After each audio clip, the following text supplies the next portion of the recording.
Recorded Books, Incorporated presents an unabridged recording of Down from Troy by Richard Selzer, narrated by Sam Gray.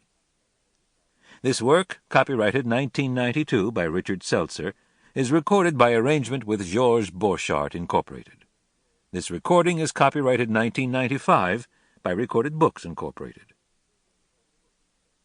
Surgeon and writer Richard Selzer was born in 1928 in Troy, New York.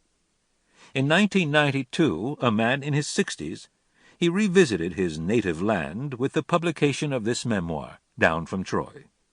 He had grown up there during the Great Depression, and the city was the background for his coming of age. And now, Down from Troy.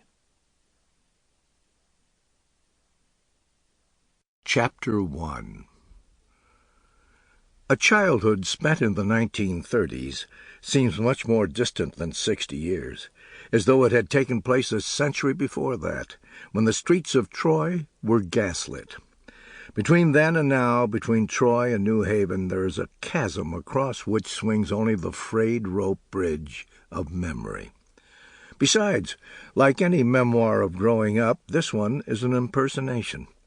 The author, seeking to reenact his boyhood, cannot entirely shuck his manhood. The past remains beyond total recall, no matter the exactitude of the writer. If the telling seems to have a certain staccato rhythm, it is because the past remembered is made up of small, random bursts of turbulence and long periods of stagnation. More than once, I have tied dried apricots and paper leaves to the branches of a long dead tree to give it the appearance of life. Oh, had I the muse for it, I would do as Homer did, wear vine leaves in my hair, strike a lyre with the flat of my hand, and sing of Troy, tales of heroism, treachery, vengeance, single combat. Instead, I have only these unbaptized scraps to offer in the hope that, taken together, they will provide a glimpse of that time, that place. Perhaps they will also reveal how one boy grew up to become a doctor who writes.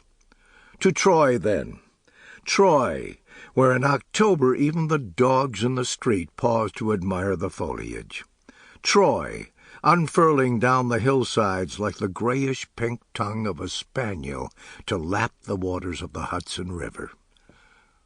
Father was a general practitioner, one of a dozen or so, who presided over the physical breakdown of the Trojans' exacerbate.